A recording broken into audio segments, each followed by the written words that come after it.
Yes, I do believe. We will introduce ourselves, ask you to introduce yourselves, and then get at the question. My name is Beth Ratway. I'm a Senior Technical Assistance Coordinator at the American Institutes for Research. Sue Leeson, Senior Justice, Oregon Supreme Court.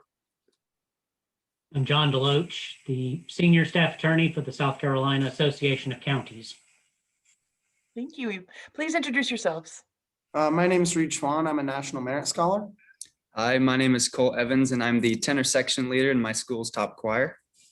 And my name is Susan Sharp, and I'm our school student body vice president. And our coaches are Miss Lindblom and Miss Litzenberger. Thank you. Nice to meet you all. All right. Surprise. We're doing question 2 today of unit 2. I will read it and then we can begin.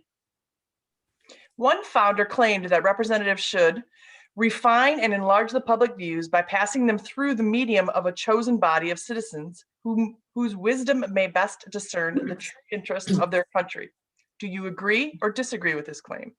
What alternative systems of representation were considered by the founders, and what alternative systems of representation, if any, should be considered in the 21st century? The engine is the heart of a car. America's representative republic is the heart of the nation. But just like cars, not all models perform equally. Though not the classiest or fastest car, a Republican system of government is the most reliable system of representation, favoring utility over luxury. Knowing this, the founders debated over various methods of allocating representation within the republic. However, our current model is outdated and does not fully represent the people, thus requiring a modern modification. Political philosopher Jean-Jacques Rousseau describes legitimate political authority as meeting both the general will and the common good. The founders achieved this through placing sovereignty in the people, beginning the Constitution with "we the people." Yet they feared true democracies, agreeing with Madison that where a majority are united by a common sentiment and have an opportunity, the rights of the minor party become insecure. Like Hamilton, we assert that a Republican form of government is the most viable system, as it allows elected officials to temper the will of the majority, providing moderate representation, preserving stable government, and protecting the rights of the people. Washington explained that representatives must have no local prejudices or attachments, no separate views nor party animosities, but rather act through the virtues of disinterestedness, placing justice above all other considerations and making decisions in the best interest of the nation. Just like an engine must act to mobilize a vehicle, so too must the representatives act as drivers for the interests of the people. The original engineers of the United States attempted to design an engine of representation under the Articles of Confederation. The members of Congress were appointed by their states, and each state received one vote regardless of population. This caused an engine failure. The first plan presented in Philadelphia in 1787, Madison's Virginia plan, viewed representation differently. It prioritized the people by proposing a bicameral Congress with each house based on proportional representation. Alternatively, the New Jersey plan, similar to the Articles, advocated for equal state representation in a single-bodied legislature, favoring representation of the states.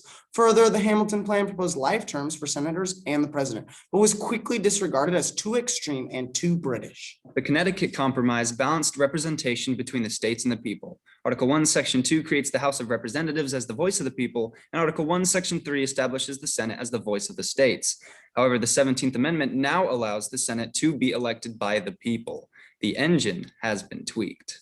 Just as an engine refines and combusts a fuel-air mixture for ignition, so too must congressmen refine and enlarge public views to ignite legislation for the good of the whole. However, the limits and divisiveness of our political party system block adequate representation of the people. According to a 2020 Gallup poll, 41% of Americans and 31% of Arizonans identify as independent voters, yet they are locked into a winner-take-all plurality system. Revitalizing representation requires changing voting structures. This is why we agree with 2/3 of Americans. The US should transform to a moderate multi-party system. In addition, political reformer Lee Drutman has proposed the Save American Democracy Act, which recommends eliminating primary elections and implementing ranked choice voting for Congress. Similarly, Congressman Don Bayer's Fair Representation Act proposes that voters elect representatives with proportional ranked choice voting in larger multi-winner districts. These modifications to the voting system would provide more choice and promote diversity of political viewpoints to better represent the people, thus creating a better connection between the driver and the engine. So the American engine of representation has evolved away from its original design. In the attempts to tinker with the system, the model is no longer serving the right representation of the people. While we have many representation models on the market, we need to invest in the most efficient engine for all the people. Thank you, John. All right.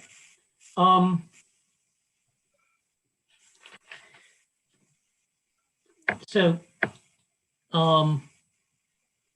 explain to me how do you envision adopting a new system nationally for elections, since elections themselves are determined by the states. You may elect national representatives, but it's done at the state level. So one way of implementing this new system that we are proposing would be through the amendment process, in which listed in Article 5, in which we would gather 2/3 of Congress and 3/4 of the states in order to fully accept that, which would implement that state idea of, since states do have the power of voting in the election process, as stated in Article 1, Section 4, they would join in on that acknowledgement. However, we wouldn't necessarily have to have an amendment. And we see this with acts like the 1965 Voting Rights Act and proposed bills such as the For the People Act. And so these acts, would seemingly be jeopardizing the state's power seen in Article 1, Section 4 of determining voting structures. They are protecting the rights of the people and are making sure everyone's counted equally, and thus could be considered constitutional, just as we've passed other amendments like the 19th and 15th and 26th Amendment for other voting regulations. Another way that we can change our voting system without an amendment is seen through something that's happening right now, which is the National Popular Vote Interstate Compact. And with this compact, currently it has 15 states who have changed their state laws, including Washington, D.C., where their state laws now say that once they have enough electoral votes to be 270 votes to win the election, then it will go into effect. And the law basically says that once it goes into effect, all of those states, they will give their electoral college votes to the national popular vote winner.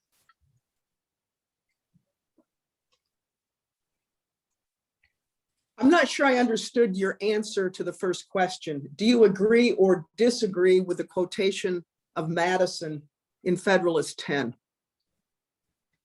So we definitely agree that there must be a republic to represent the people and to enlarge their views, because we see in places like Rome where a pure democracy doesn't effectively solve any instances because there's too many voices. And so just in that instance, as a nation, we must have these new delegates to represent the people. But where I'm trying to go, and I'm sorry to interrupt, did you guys read Federalist 10 and see the context of that quotation?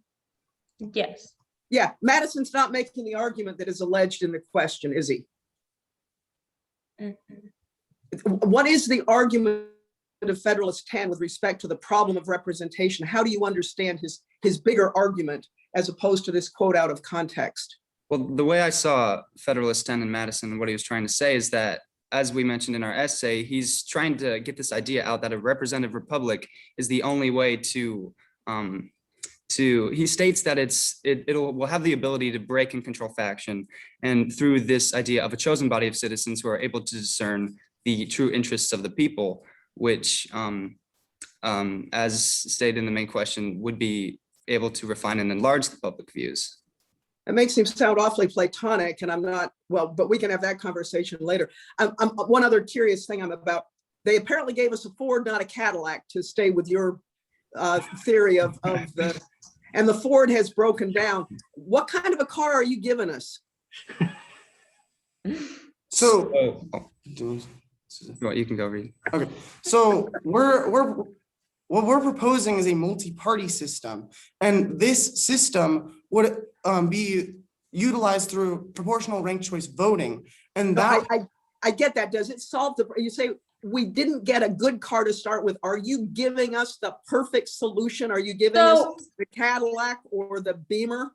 So I don't think that how you're saying like that we weren't given the perfect system. I think that what we think is that the form of our republic is good. There's aspects that are good. The part that we're arguing that needs to be fixed is our model of representation within our republic. And so but through like all of our research, there's never one right answer. There's never one perfect system. With the Electoral College or popular vote, both of them have their pros and cons. But what we have to find is like, in a sense of what the founders did at the Constitutional Convention, so we have to find a compromise that better suits the needs of how our country has developed. And we even see this with Washington's farewell address, where he says that there shouldn't be political parties, and yet the next election, the election of 1800, political parties form and create this division. And so because the people wanted it, it wasn't constitutionally required. No, it wasn't. There's nowhere in the Constitution it doesn't mention political parties. Yeah. Well, just to help with our analogy, I think is what just to help like the thought process. We in our opening statement we stated that it's a modern modification, so we're not necessarily trying to create this perfect like utopian form of government. We're just trying to form a better model, which we see as creating a better engine to therefore drive that car. And looking specifically at Norway with with 8 parties following this multi-party proportional representation system, in a 2019 Gallup poll, it was stated that 65% of Norwegians feel represented by this government. And then comparing that to America, we have seen in the past 2 years a decrease from 45 to 37%. With everything that happened during former President Trump's the election between Trump and Biden. Further, we also see that though the founders didn't want political parties, Jefferson remarked that the natural state of man would go into 2 political parties. And see, this wasn't as big of an issue there because there was a similarity between them. But as we've continued throughout the evolution of the country, we go as what Lee Drutman refers to as the 2-party doom loop, where each and every year we get further and further from this middle ground where most Americans lie. And we've even seen this as in 1957, 21% of American voters were independent, but now it's 42%. So it's doubled in about 60 years. All right, let me throw one thing in. There's only 1 minute left. Go ahead, Beth. Sorry, there's so much to talk to them about. You talk about diversity. How and you're talking about the ranked choice voting as being able to make it more diverse and our system more diverse, yet you're correlating it to Norway, which probably isn't the best example in terms of promoting diversity. So how does the ranked choice voting get at that concept of diversity that you were talking about? Sorry, John.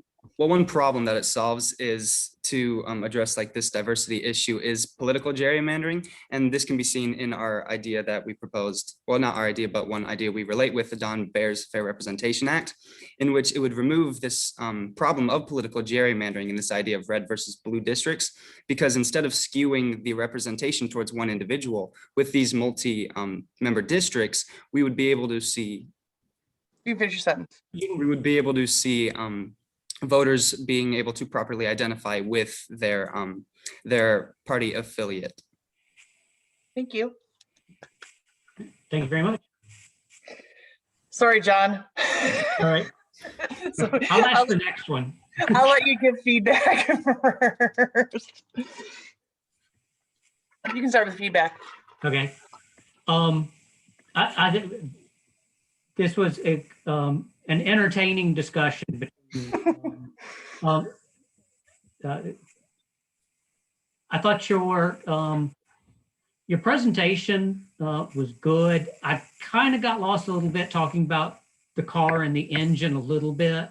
You might want to simplify that, talk directly on the topic itself, because you do kind of get lost a little bit trying to talk about the car.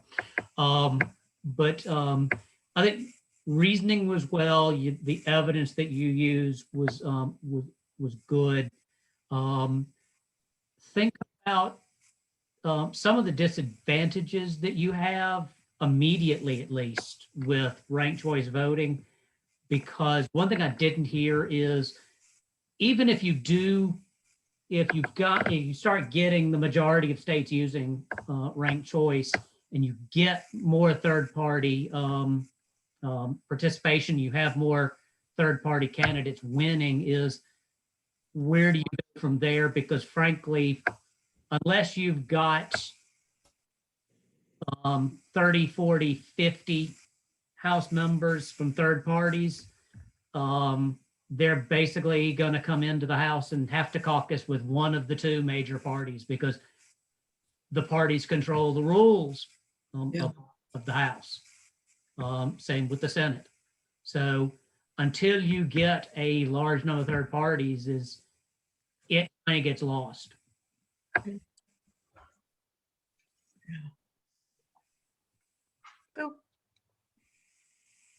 Me next? Yes, ma'am. Yeah, very engaging conversation. And I agree with John, the analogy to the car got pushed too hard in a way. And I got distracted by it, to tell you the truth. I can't tell if you're tinkering with the engine, if we put it in a new engine, if we're getting a whole new car, or do we need new drivers? I just got completely flummoxed in what was a really fun conversation. You guys are really well prepared and very well informed. I love your notion that Hamilton plan was rejected as being too British. So was the Madison, Virginia plan. Hamilton because it was too Britishly monarchical. Madison because it was too Britishly parliamentary. So both of those are rejections, or both so-called British systems were rejected. And we got something radically different than what the Virginia plan proposed. We got something radically different from what the New Jersey plan proposed as well. That might have been a great place to start your discussion of representation. I'm going to push you to really reread Federalist 10. Madison is not talking about anybody being enlightened. And as he carries it further in Federalist 51, it's this clash of interests and what survives the fight that is going to give us decency rather than enlightened statesmanship. And that almost fits your Ford Cadillac model. You know, Plato would have given us a Cadillac. Madison saying, I'm giving you a perfectly reliable Ford because what survives the fight will at least be decent and not tyrannical. Final thing I'd ask you to think about is the worst possible corruption of any proposed reform. I came away from our last election terrified about a national takeover of the electoral system in the United States because it would feed the possibility of executive tyranny in this country. Thank goodness for those state electoral officials defending their state electoral turfs and doing so in a way that showed the fundamental decency of what's going on in most of the country. That's not to say we shouldn't be thinking about reform. I think we have to. But when we do, we need to think about the worst possible consequences and how we would deal with them, which I think is what Madison was trying to do in 10. I'm not sure he got it right. But anyway, lots to think about from your presentation. Thank you so much. Thank you. Thank you. I agree. There was lots. It was in depth. You showed your depth of knowledge in follow-ups, particularly. You have a lot of passion. You were able to kind of attack our questions with some really good evidence, and I appreciated that. I too, I get the car thing, and I know, I used to teach this program, so I know you're trying to make it palatable, like make sense. And I feel like if you talk to the general public, it might make sense, but when you're talking to people like us that want to go deeper with you, it gets distracting. So that's the only reason. It makes sense, but it just gets distracting. No worries about that. I did see and hear and feel some of your constitutional application, the flow from the Articles of Confederation to the Virginia and New Jersey plan, going through the conversation, bringing in Rousseau. I agree with Sue, like flowing, like how does that roll into what we're doing, what you're proposing today? A little bit more cleaner flow. You talked about in your opening presentation that representatives are there for the interest of the nation. I would love to talk to you a little bit more about that and your perceptions of that. And is that still true today in terms of what you're saying? And then you went to the winner take all system and then the multi-party system, and which allowed us that hook, right, to have some interesting conversations in the follow-ups, which was good. And you were prepared for that. And then picking that ranked choice voting system, and then throwing in diversity. I don't think you had enough time to throwing in a deep conversation about diversity and not being able to explain how the ranked choice voting system can address that is a little bit of a gap, but we can definitely, if we had more time to talk about it, we would. And that whole concept of political gerrymandering, that's that's a deep concept for this as well. So I think you picked and choose. I did like, by the way, the multi-prong attack or approach that you took to my question, the question, which was, or the piece of the amendment process, the Voting Rights Act, that there's multiple ways that you don't have to go, that was John's question, that you don't have to go to an amendment process. I'm sure you talked in your question yesterday, it's an onerous process. And is that the right way to go? Really? And then you gave other examples. So I like that balance as well. So thank you so much for the conversation.